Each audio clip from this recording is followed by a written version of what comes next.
I'm going to make a series of videos while I'm driving. Don't think I'll put them on TikTok. I might put them up on YouTube at some point. I'm going to talk about my life. First 30 years.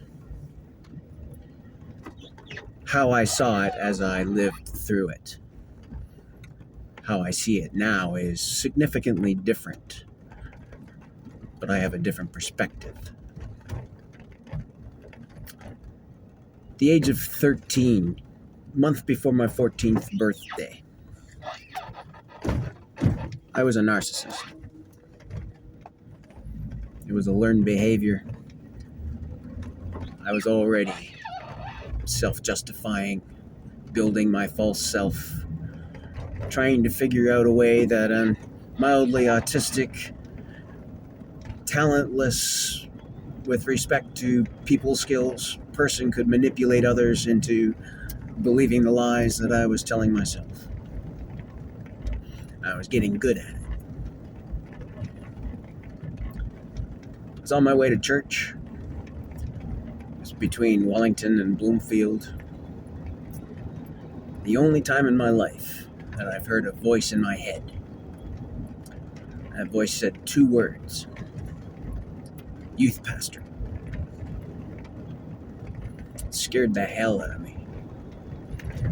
Even at that age, I knew I wanted to become a scientist. I wanted to scream, "No!" But the Sunday school training kicked in.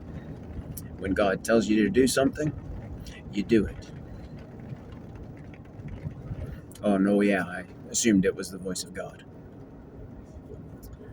So I resolved to change my life to focus on becoming a youth pastor, a career with which I had 0 skills, 0 desire, and was completely ill-suited to do.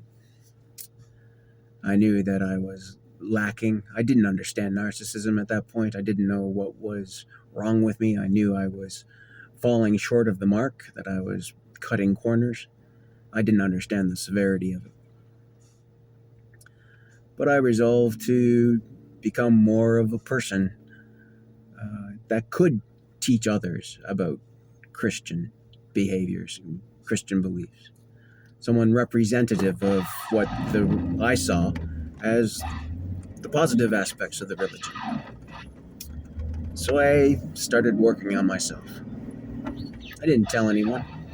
I didn't tell anyone that I'd heard voices in my head. I was smart enough to keep that to myself. But over the period of the next few years, consistently finding new things to change about myself, and as a kid that was a narcissist with 0 people skills and mildly autistic, there was lots of anger and jealousy and fear to draw upon, to work through, to understand myself better. It would have been late grade 11. I remember walking around the halls of the school, and I realized something. The way that I was thinking was different. I remembered what it was like in grade 9 when I was still enthralled to narcissism.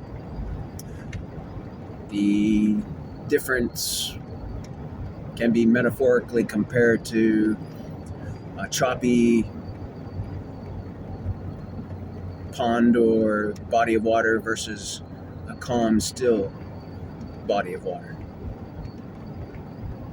All the churning, all the mental gymnastics that I had learned, I had worked through and unlearned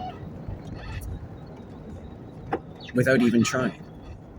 I was a know-nothing kid. I had Sunday school lessons to work with, and I managed to undo narcissism within my life. Now, if you don't know much about narcissism, I recommend having a look. A quick Google will provide some information. It's the Wolverine of psychological disorders. You can't attack it directly. It heals itself. It defends itself. protects itself. Most people never overcome it. And a know-nothing kid? Unheard of. The narcissism was a death sentence. Would have ruined my life. I wasn't a strong narcissist like Donald Trump. Narcissists are, by definition, weak individuals. But Donald Trump or Scott Morrison would be considered strong narcissists. I was weak. Very weak. Had I continued, it would have ruined my life. Statistically, someone being able to overcome it at that age, by themselves, and engineering zero. I never should have overcome it. I never should have been able to. But I did it through self-awareness and introspection and positive change, changing myself into a person that was more Christ-like. Those skills served me well and continue to do so throughout my entire life. I'll talk more about the next set of challenges that I faced in my next video.